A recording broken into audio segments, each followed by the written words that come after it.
Soy el padre Gonzalo Ruiz, misionero en Ponzano Romano, Italia. Evangelio del martes 18 de marzo de 2025. Del Evangelio según San Mateo. Entonces Jesús se dirigió a la gente y a sus discípulos y les dijo: En la cátedra de Moisés se han sentado los escribas y los fariseos.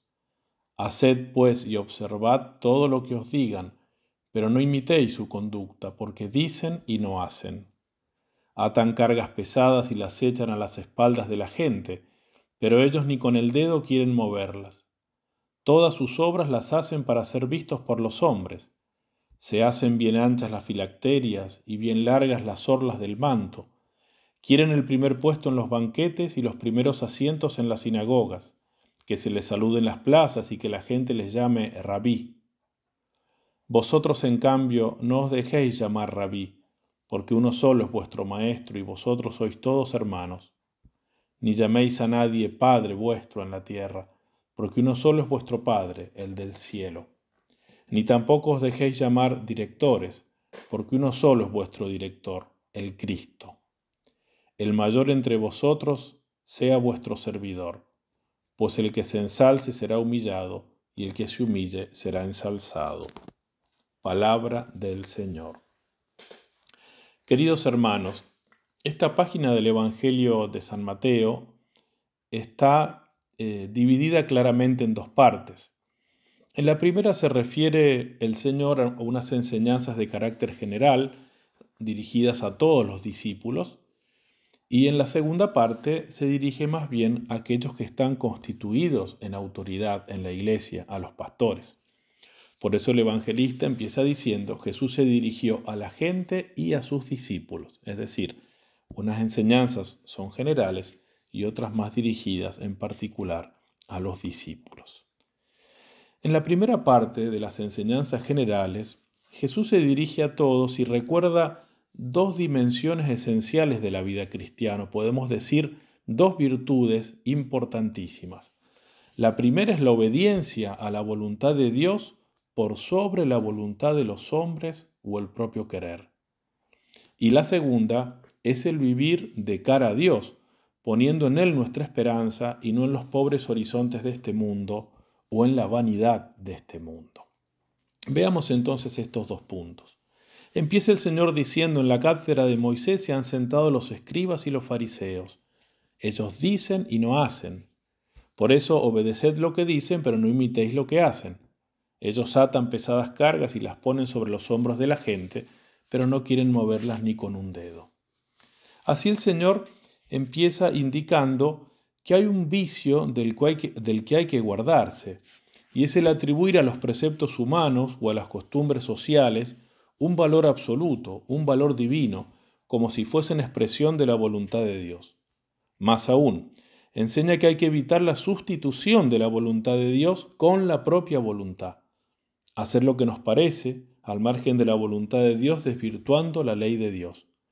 Esta sustitución, dice el cardenal Caffarra en una homilía suya, puede producirse de dos maneras: de forma rigorista, es decir, alargando la lista de los mandamientos de Dios o de las tradiciones con tantos preceptos humanos como hacían los fariseos, y eso Jesús lo condena durísimamente en todo este capítulo 23 de San Mateo.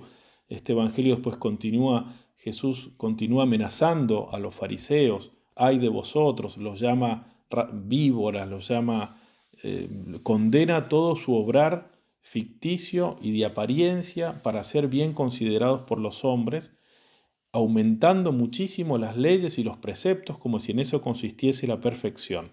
Entonces, sustituir el querer de Dios por las costumbres humanas o por la voluntad humana puede ser así de forma rigorista, o en cambio de forma permisiva, de forma laxista, simplemente negando que existe una ley moral divina objetiva para todos. Y en las dos actitudes, sea rigorista o laxista, hay el mismo error de fondo: no creer que Dios y solo Dios es el Señor y que tiene autoridad para guiar el ejercicio de nuestra libertad. Y el no aceptar que para ser buenos discípulos debemos guiarnos por la voluntad de Dios, por los mandamientos de Dios transmitidos en la Iglesia. En nuestros tiempos, este error de base de atribuir más autoridad a las costumbres de los hombres que a la ley de Dios, toma más la forma del permisivismo y del relativismo moral. Toma la forma de una concepción y de un modo de vivir la libertad humana que es erróneo y que consiste en la creencia de que el bien no es tan bueno o absoluto, se lo puede mezclar un poco con el mal, y que el mal en el fondo tampoco es tan malo y se lo puede justificar según las circunstancias o según el fin propuesto, al margen de la voluntad de Dios, de un modo maquiavélico. Y así desaparece la diferencia fundamental que da sentido a nuestra libertad, la diferencia entre lo que objetivamente es bueno y lo que objetivamente es malo. Y eso ha sido establecido por Dios, no depende de nuestro capricho o de nuestra interpretación subjetiva. Entonces la primera virtud fundamental del discípulo que Jesús enseña en este pasaje es la obediencia a la voluntad de Dios por encima de las enseñanzas y de los usos y costumbres de los hombres, y también por encima de mi propio querer, de mi propio parecer, de mi propio capricho subjetivo. Es la ley eterna, la regla suprema e indispensable de nuestras vidas. Pero el Señor después sigue diciendo, todas sus obras las hacen para ser admirados por los hombres. Y este es el segundo vicio que Él condena.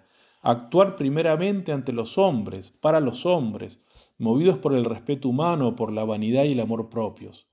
Y este es un punto fundamental que en última instancia decide la calidad de nuestra existencia, es decir, cuál es la finalidad por la cual obramos, para quién o en vista de qué hacemos lo que hacemos, cuál es el fin último que nos proponemos, cuál es el término de comparación con el que medimos el valor de lo que hacemos. Jesús condena a los fariseos porque todas sus obras las hacen para ser admirados por los hombres. Es decir, ellos miden el valor de sus obras y de sus vidas por un éxito mundano o por sus propias conveniencias. Reducen su actuar moral a la medida de lo transitorio, a la medida de este mundo. El Señor entonces nos enseña que tenemos que vivir de cara a la eternidad, con la esperanza puesta en Dios, obrar para que Dios nos vea, en presencia de Dios, delante de Dios. Esa debe ser la orientación fundamental de nuestra vida, obrar sabiendo que vamos hacia Dios, que Él nos ve, que seremos juzgados por Él, y obrar de esta manera, delante de Dios, en todas nuestras acciones, desde que nos levantamos hasta que nos acostamos, y todos los días de nuestra vida.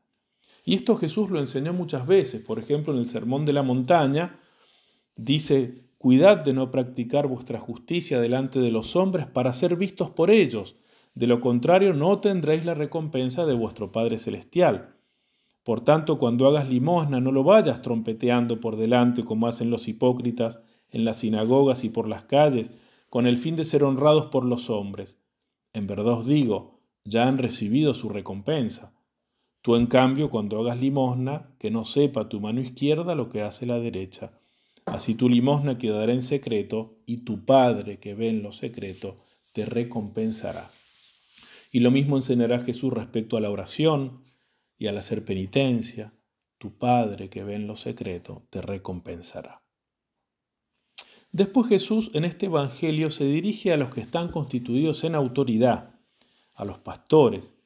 Pero lo que dice a los pastores también toca de algún modo la enseñanza fundamental a todos los cristianos. No os hagáis llamar rabí, porque uno solo es vuestro maestro y vosotros sois todos hermanos. El Señor no solo nos previene contra una vanidad necia en la que puede caer un pastor, viéndose honrado y amado por los fieles. Él va más allá, porque lo que es inadmisible en la Iglesia es la pretensión de superioridad que puede habitar en el corazón de un pastor, destruyendo así la naturaleza más profunda de la Iglesia, que es una comunidad de hermanos que tienen un solo Padre y cuya ley es el amor mutuo hasta dar la vida unos por otros. Una comunidad de discípulos que tienen un solo Maestro del cual proviene toda autoridad en la Iglesia, de Cristo. Jesús no enseña aquí que deba abolirse llamar a los que son padres con este nombre, porque él mismo en otros textos exige el respeto por el padre o por la madre, y el mismo San Pablo se llamaba a sí mismo padre de los que había engendrado para Cristo, y maestro y guía. En este texto el Señor no quiere eliminar en la Iglesia la autoridad humana que él mismo ha instituido. Quiere enseñar, en cambio, que toda autoridad viene de Él, que Él es el Verbo, así que es el único Maestro, y nosotros, en cambio, somos sus ministros. Tenemos autoridad porque la tenemos recibida y participada de Él. Y también quiere enseñar cómo se debe ejercer la autoridad en la iglesia. El mayor entre vosotros sea vuestro servidor. Así debe entenderse un pastor en la iglesia, como un siervo. Y cuanto mayor es la autoridad, mayor debe ser la actitud de servicio del pastor. Por eso los papas firmaban, siervo de los siervos de Dios. Es el más siervo de los siervos, el que está constituido en la más alta dignidad. Esta es una enseñanza constante de Jesús, en la que Él fue nuestro ejemplo, tomando la forma de siervo y dando la vida por nosotros, como dice San Pablo. Y se puso de ejemplo en esto. Por ejemplo, en la última cena lavó los pies a los apóstoles y después les dijo: vosotros me llamáis Maestro y Señor, y decís bien, porque lo soy. Si yo, vuestro Maestro y Señor, os he lavado los pies, así también debéis hacer vosotros unos con otros. Y en otra oportunidad les enseñó: sabéis que los jefes de las naciones las dominan como señores absolutos y las oprimen con su poder, pero no ha de ser así entre vosotros, sino el que quiera llegar a ser grande sea vuestro servidor, y el que quiera ser el primero sea vuestro esclavo, como el Hijo del Hombre, que no ha venido a ser servido sino a servir y dar la vida en rescate por muchos. Pidamos ser auténticos discípulos del Señor, que vivan en su presencia, delante de Él, de cara a la eternidad, sin respeto ni vanidades humanas. Y pidamos por nuestros pastores, para que a semejanza de Jesús sean buenos pastores, lo cual significa que estén dispuestos a dar la vida por sus ovejas, porque esa es la característica principal del buen pastor, como dijo Jesús: yo soy el buen pastor da la vida por las ovejas. Lo pedimos por medio de María Santísima.